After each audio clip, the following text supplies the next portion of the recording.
गांव में होली की तैयारियां जोरों पर थीं। हर घर के आंगन में गुलाल और रंगों की थालियां सजी थीं। मिठाइयों की खुशबू हवा में घुली हुई थी और चारों तरफ हंसी खुशी का माहौल था। गांव के बच्चे रंगों से भरी पिचकारियां लिए इधर उधर दौड़ रहे थे, तो बुजुर्ग चौपाल में बैठकर पुराने दिनों की होली की यादें ताजा कर रहे थे। इसी गांव में एक गरीब परिवार रहता था, जिसमें एक विधवा मां और उसका बेटा सूरज रहते थे। सूरज की मां सिलाई करके जैसे तैसे घर चलाती थी। वह चाहती थी कि इस बार होली पर सूरज को नए कपड़े और मिठाइयां दिलाए, लेकिन पैसे इतने नहीं थे कि वह उसकी ये इच्छा पूरी कर पाती। सूरज को भी यह बात पता थी, इसलिए उसने मां से कुछ नहीं कहा।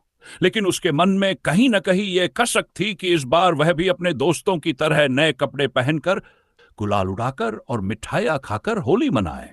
गांव के सबसे अमीर आदमी ठाकुर साहब के घर हर साल धूमधाम से होली मनाई जाती थी।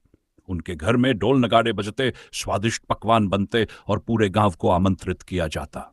इस बार भी उनके घर में बड़ी तैयारियां हो रही थीं। सूरज दूर से खड़ा ये सब देखता और मन ही मन सोचता कि काश वह भी इस रंगीन दुनिया का हिस्सा बन पाता।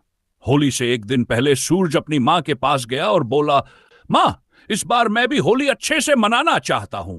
क्या हम कुछ काम कर सकता हूं जिससे पैसे कमा सकूं? मां ने प्यार से उसके सिर पर हाथ फेरा और कहा, बेटा, मेहनत से कमाया हुआ ही असली आनंद देता है।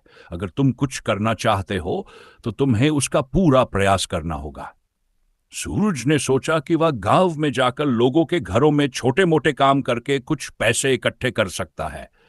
वह कभी किसी के खेत में पानी देता, कभी किसी की गाय भैंस को चारा डालता, तो कभी दुकान पर जाकर कोई सामान लाने में मदद करता।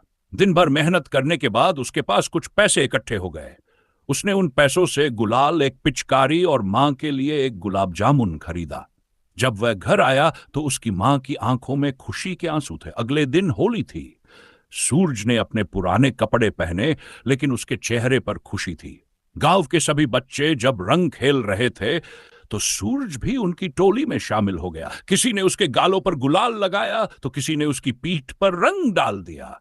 वह हंसते हुए दौड़ने लगा, नाचने लगा। उसके पास पिचकारी थी जिससे वह अपने दोस्तों को रंग से भिगो रहा था। इसी बीच ठाकुर साहब का बेटा विकास वहां आया। वह नए कपड़े पहने था और उसकी पिचकारी सबसे बड़ी थी। उसने सूरज को देखा और हंसते हुए बोला, अरे तुम होली खेल रहे हो? तुम्हारे पास तो नए कपड़े भी नहीं है। सूरज ने मुस्कुराते हुए कहा, होली कपड़ों से नहीं, दिल से खेली जाती है। रंग तो सभी को एक जैसा बना देते हैं। विकास ने उसकी बात सुनी और कुछ सोचने लगा। उसने अपने हाथ में पकड़ा गुलाल लिया और सूरज के गाल पर लगा दिया। फिर हंसते हुए बोला, आज से हम दोस्त। होली का असली रंग दोस्ती और प्यार है। यह देखकर गांव के बाकी बच्चे भी सूरज के पास आ गए और सबने उसे रंगों से सराबोर कर दिया। ठाकुर साहब भी ये सब देख रहे थे। उन्होंने सूरज को पास बुलाया और कहा, बेटा, तुमने आज हमें सिखा दिया कि होली दिल से खेली जाती है। आओ हमारे साथ मिठाइयां खाओ। उस दिन सूरज ने पहली बार ठाकुर साहब के घर जाकर होली की मिठाइयां खाई। उसने अपनी मां के लिए गुलाब जामुन भी ले लिया। मां ने जब देखा कि उसके बेटे का चेहरा खुशी से दमक रहा है तो उसकी आंखें भर आईं। सूरज ने मां से कहा, मां, होली सिर्फ रंगों का त्योहार नहीं, बल्कि खुशियां बांटने का भी त्योहार है।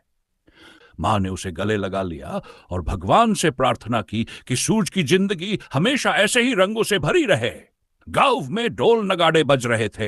हर कोई रंगों में सराबोर था और सूरज की जिंदगी में इस बार सच में रंग भर गए थे।